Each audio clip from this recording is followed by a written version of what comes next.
Steelers Nation, this team stepped onto the field to silence every last doubt. From the first snap to the final whistle, they commanded respect, dominated the trenches, and proved that the black and gold heartbeat is stronger than ever. The energy was different. The offense flowed, the leadership was steady, and the defense, oh man, turned the field into forbidden territory. It was physical. It was smart. It was the kind of performance that makes fans believe something big is being built in Pittsburgh. If you felt that same pride watching the Steelers play like this, make sure to hit that like button. It really helps the channel. And drop a comment below. Do you think this team has finally found its identity? Because after what we just witnessed, it feels like the Pittsburgh Steelers are ready for something special. A win that silenced every doubt in Pittsburgh. The Steelers took the field against Cleveland and didn't just survive, they dominated. The scoreboard read 23-9 when the final whistle blew. But the real story was written in the trenches, on defense, and in a locker room that's starting to believe again. Myles Garrett, 0 sacks. Aaron Rodgers controlled the game like a maestro with a baton in his hand. The man finished 21 of 30, 235 yards, 2 touchdowns, no interceptions. The kind of efficient, decisive performance this team has been starving for. For years, the Steelers had grit, toughness, defense, but not the quarterback who could pull it all together. Now it feels like they finally do. The rhythm of this offense has changed. You can see it in the way Rodgers is commanding the huddle,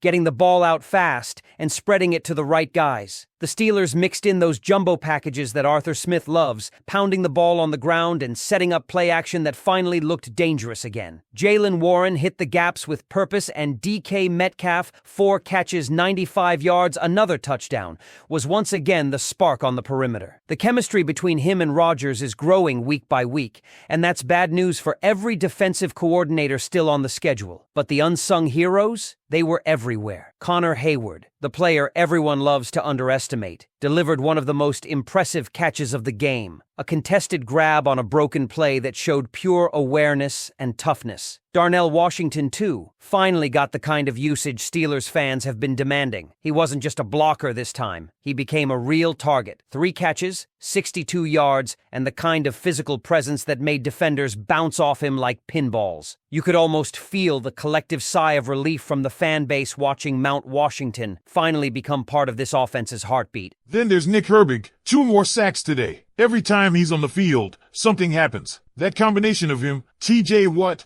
and Alex Highsmith is giving the Steelers one of the most fearsome pass-rushing trios in football. And just when you think you've accounted for them all, here comes Jalen Ramsey. Yes, Ramsey, flying off the edge like a missile, picking up 2 sacks of his own. That's right, his first multi-sack performance in a Steelers uniform. Mike Tomlin and Terrell Austin let him loose today, and the results spoke for themselves. Ramsey was everywhere, in coverage, in the slot, deep safety, even blitzing off the corner. That's the type of defensive flexibility this team has been building toward. The game plan worked to perfection. The defense blitzed from every angle imaginable. Deshaun Elliott, Patrick Queen, Peyton Wilson, all rotating, disguising, and confusing rookie quarterback Dylan Gabriel until he didn't know which direction to look. That's vintage Tomlin football. Fast, physical, creative, and merciless. Cleveland's offense never stood a chance. 0 rhythm, no running game, no answers. And with that, another regular season home game against the Browns ends like so many before, a Steelers victory. Mike Tomlin remains undefeated at Acrisure Stadium versus Cleveland in the regular season, a streak stretching all the way back to 2003. Of course, not everything was perfect. There were injuries. Special teams captain Miles Killebrew went down with what looked like a serious knee issue, and Darius Clay left with a shoulder concern. Thankfully, Jabril Peppers, Brandon Eccles, and Joey Porter Jr. all returned after brief absences, keeping the secondary intact for most of the afternoon. It was the healthiest the defense has been all year, and it showed. For the first time in over a dozen games, the Steelers held their opponent to under 300 total yards. You have to dig back to last season to find a performance that's suffocating. On offense, the only concern that lingers is depth at wide receiver. With Calvin Austin 3 sidelined, there wasn't a true WR2 presence today. Roman Wilson and Scotty Miller combined for just a single target. Washington picked up the slack, but heading into Thursday night's matchup with Cincinnati, that lack of secondary production could be something to monitor. Still, it's hard to complain after watching this unit operate with rhythm, purpose, and a sense of identity that's been missing for years. Arthur Smith deserves real credit here. His play calling leaned into Pittsburgh's strengths, physicality, tempo, and the play-action game. And the play-action bootleg? It's back in Pittsburgh. For the first time since the Dublin win over Minnesota,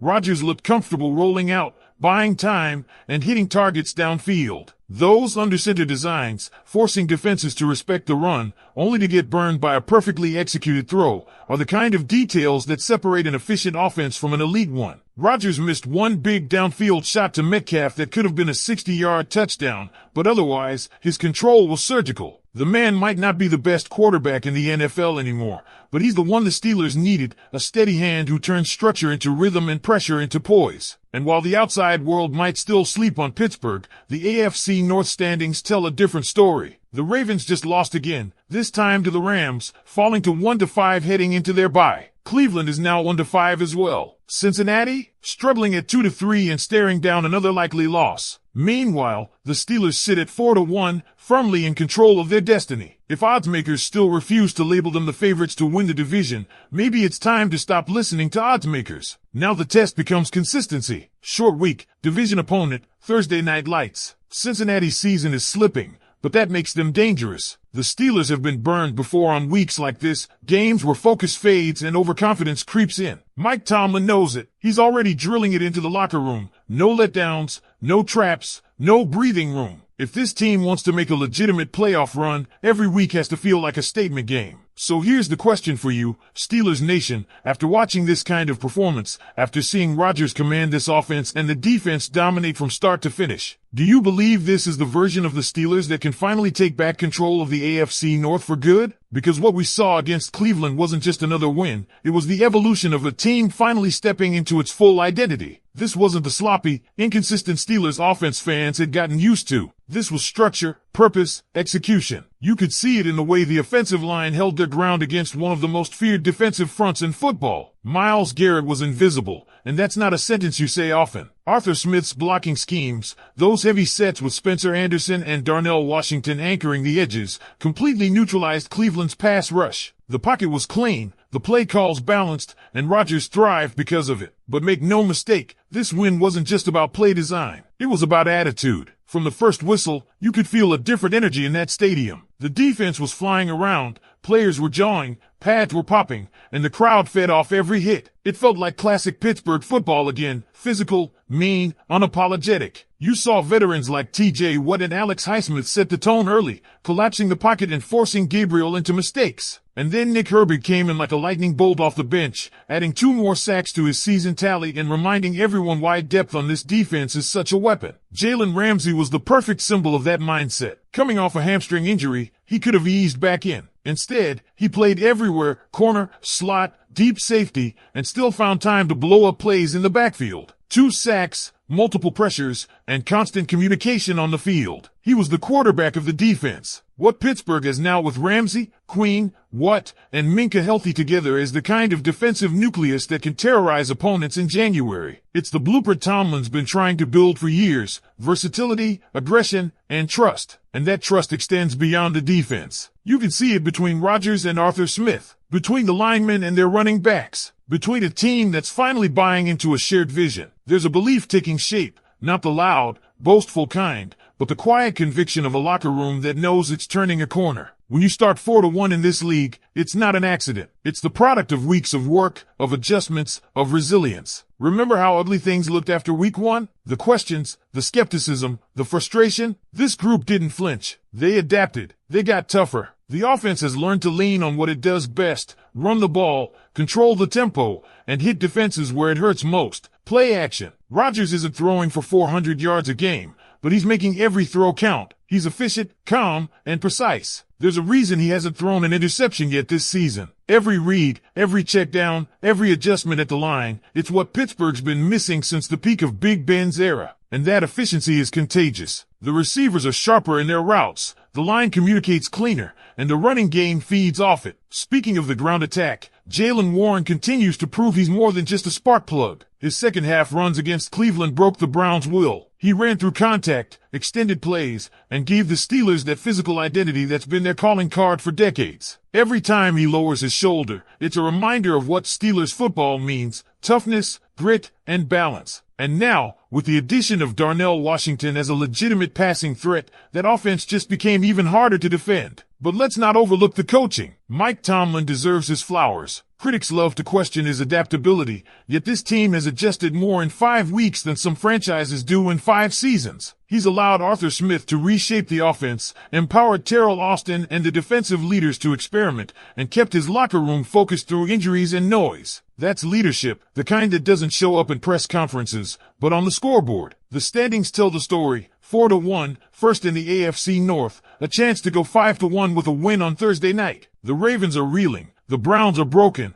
and the Bengals look lost. But Tomlin's message won't change. The standard is the standard. No one in that building is satisfied with 4 wins. They've been here before. They know how quickly momentum can shift in this league. And that's what makes next week's matchup against Cincinnati so important. Short rest, divisional rival, primetime lights. That's where teams either prove they're contenders or reveal cracks in the foundation. For the Steelers, this is about more than standings. It's about proving that this version of Pittsburgh football, disciplined, physical, creative, is here to stay. You can feel it building week by week, the sense that this team isn't just winning games but rediscovering who they are. Rodgers is leading with composure, the defense is dictating terms, and the coaching staff is finally in sync. So as we head toward another crucial divisional test, it's fair to ask, have the Steelers found their true formula for success? Have they finally built the kind of balance between offense and defense that can carry them deep into January? Drop your thoughts below. Steelers Nation, is this the team that's ready to reclaim the AFC North and make a real postseason run? If you're loving this resurgence,